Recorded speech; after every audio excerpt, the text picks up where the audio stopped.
Hello dear students, नमस्कार। स्वागत आप सबका एक बार फिर डीपीएस की ऑनलाइन क्लास में। तो आपको पता है मैं आपको ईवीएस पढ़ाता हूं, तो आ जाइए जल्दी। क्लास थर्ड के लिए आपको ईवीएस पढ़ना है।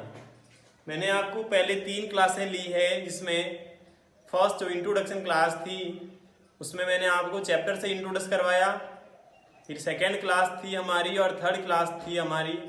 उन दोनों क्लासों में हमने स्पेलिंग्स लिखी थी। स्पेलिंग लिखना बहुत ज़रूरी होता है।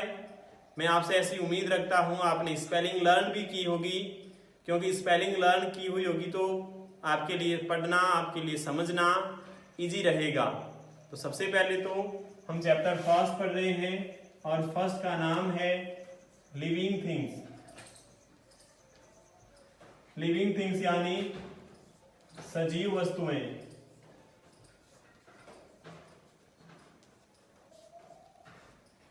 सजीव वस्तुएं यानी जिसके अंदर जीवन होता है।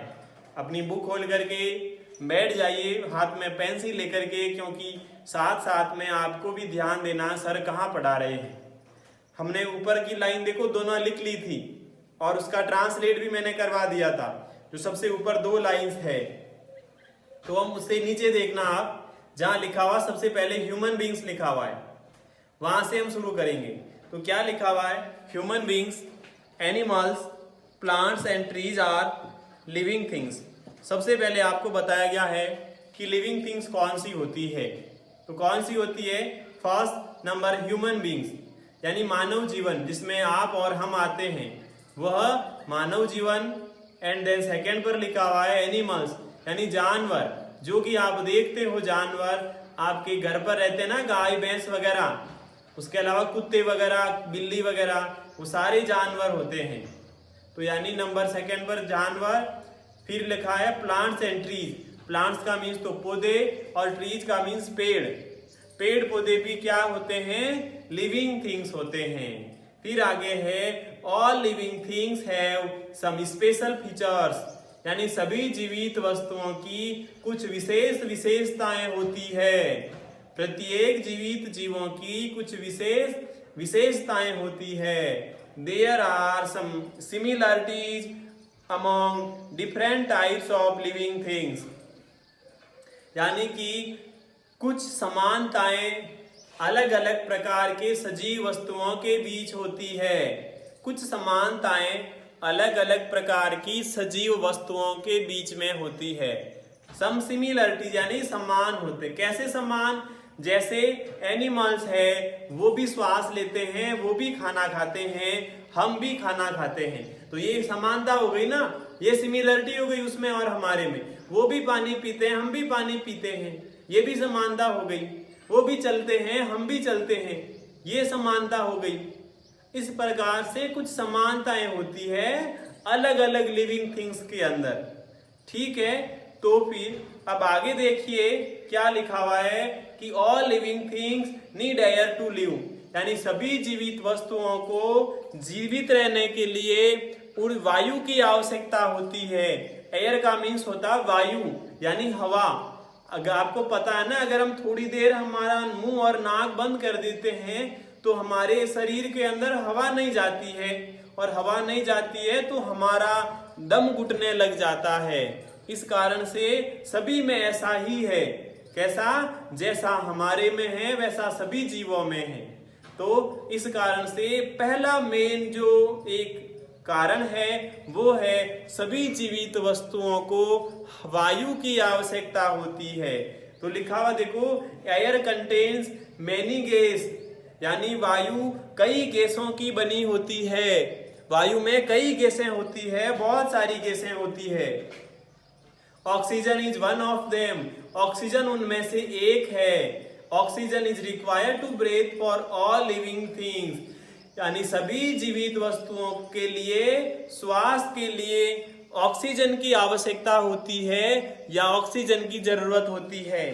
पहली बात मैंने क्या कही कि वायु कई गैसों की बनी होती है, ऑक्सीजन उनमें से एक है, और सभी जीवित जीवों को सांस लेने के लिए ऑक्सीजन की आवश्यकता होती है। आगे देखो, all living things breathe in different ways, यानी सभी जीवित वस्तुएं अलग अलग तरीकों में श्वास लेते हैं। सभी सेम नहीं लेते हैं, सभी अलग अलग तरीकों से श्वास लेते हैं। जैसे हम बात करेंगे अभी आगे देखना, many of us breathe through the nose, यानी हमारे जैसे कई नाक के माध्यम से श्वास लेते हैं। हम नाक से ही श्वास लेते हैं अंदर, तो हमारे जैसे कई ऐसे जानवर हैं जो नोज से श्वास लेते हैं। कुछ एनिमल्स जो है, यानी कुछ जानवर like the earthworm breathe through their skin, जैसे कि केंचुआ।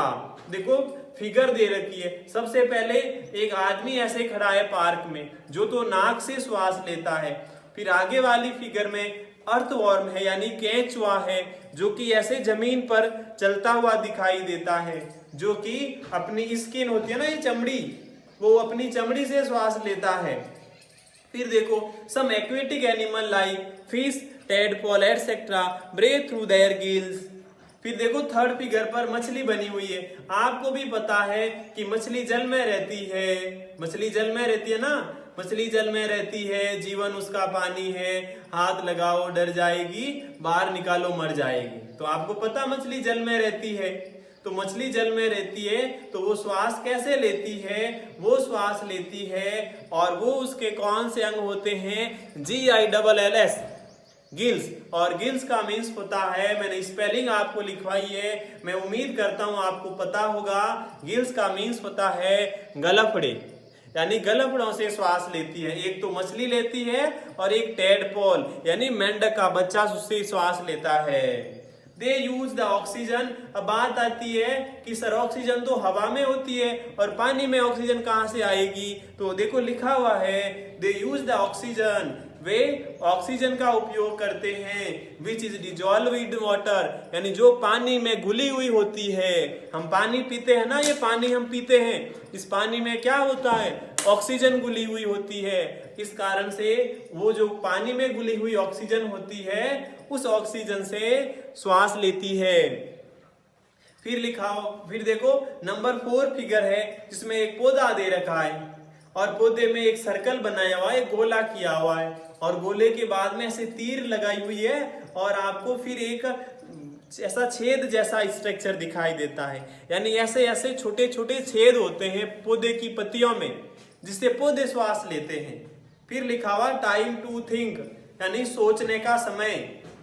आपके पास है ना सोचने का समय, तो क्या बोला गया है? व्हेल हैज नो गिल्स, यानी एक व्हेल एक मछली होती है एक प्रकार की, उसके गलफड़े नहीं होते हैं। So it comes to upper surface of water to take in oxygen. फिर वो क्या करती है? तो उसके गलफड़े नहीं होते हैं, तो इसीलिए जब वो श्वास लेती है तो पानी के ऊपर आ जाती है।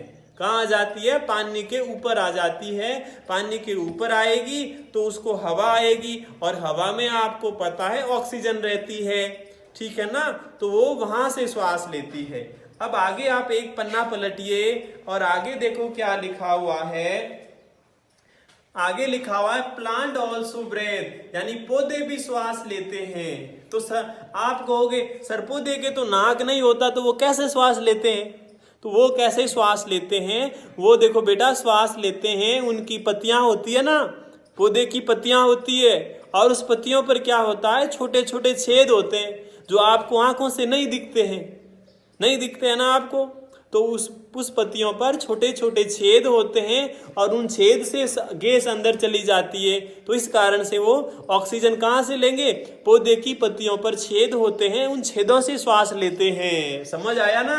हाँ। They breathe through tiny opening called stomata, यानी वे छोटे छोटे छेदों के माध्यम से श्वास लेते हैं, जिसको क्या कहते हैं? हम तो नोज कहते हैं और उसको नोज नहीं कहते हैं, उसको स्टोमेटा कहते हैं। स्टोमेटा बोले तो हिंदी में रंध्र कहते हैं, उससे श्वास लेते हैं। Stomata are found on leaves, वो कहाँ पाए जाते हैं? मैंने आपको कहा था कि स्टोमेटा पत्तियों पर पाए जाते हैं। फिर है some leaves also have stomata on their stem and roots, यानी कुछ ऐसे पेड़ पौधे भी होते हैं जिसका ये नाग यानी जिसका ये स्टोमेटा या तो उस तने पर होता है या फिर कहाँ होता है, जमीन के अंदर जो जड़ होती है ना उस जड़ में होता है। अब लिखा हुआ है all living things need water for various purposes.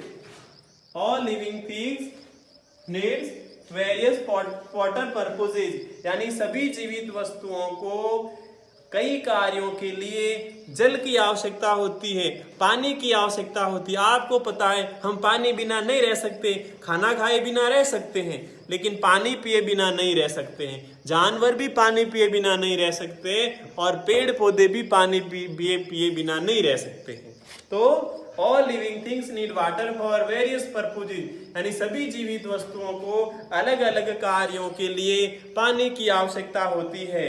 Human beings need water to drink, यानी मानव जीवन को हमारे को जल किसके लिए चाहिए, ड्रिंक यानी पानी पीने के लिए जल चाहिए, बाथ यानी हमारे को नहाने के लिए पानी चाहिए और वॉश यानी कपड़े धोने के लिए चाहिए। फिर लिखा हुआ है animals need water to drink and bath, यानी जानवर को भी पानी चाहिए। क्यों चाहिए, उनको भी पीने के लिए चाहिए और उसको भी नहाने के लिए चाहिए। आपको पता है ना, अगर कोई भैंस होती है तो पानी नदी होती है तो अंदर चली जाती है नहाने के लिए। फिर होता plants need water to make food, यानी पौधों को भी जल की आवश्यकता होती है। क्यों, क्योंकि उसको खाना बनाने के लिए। They also need water for evaporation, यानी उसको किसके लिए, वाष्पीकरण के लिए भी पानी की आवश्यकता होती है। बिना पानी पौधे भी बड़े नहीं होते हैं, तो हम भी नहीं होते तो पौधे भी क्यों होंगे, ठीक है ना। तो इस प्रकार यहाँ तक हमने पढ़ लिया है।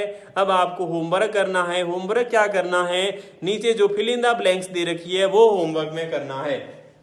तो आप यहाँ लिख दीजिए HW होमवर्क, और होमवर्क है FILL fill in the blanks, यानी खाली जगह भरिए। खाली जगह भरनी है आपको। पहली खाली जगह क्या है, देखो STOMATA stomata, stomata PRESENT present. अब कहां परजेंट होते हैं स्टोमेटा, आपको मैंने अभी बताया था। तो परजेंट ऑन LEAVES लीव्स, यानी पौधों की पत्तियों पर होते हैं, ऑफ द प्लांट्स। फिर देखो second fill in the blanks. Second fill in the blanks है एनिमल्स, एनिमल्स यानी जानवर। नीड का मीन्स जरूरी, WATER, वाटर मीन्स पानी। फॉर यानी के लिए, किसके लिए पानी चाहिए जानवरों को, एक तो DRINK ड्रिंक यानी पीने के लिए, और किसके लिए चाहिए बोलो, नहाने के लिए यानी BATHE, बात यानी नहाने के लिए चाहिए। ये आपको होमवर्क करना है, मैंने बता दिया है। जैसा मैंने लिखा है वैसा वैसा आपकी नोटबुक में उतारना है, ठीक है ना। हाँ, तो अब मैं कल वापस आऊंगा आपको पढ़ाने के लिए, ठीक है ना। तब तक के लिए आप मस्त रहें, तंदुरुस्त रहें। चलता हूं अब, bye bye, have a nice day.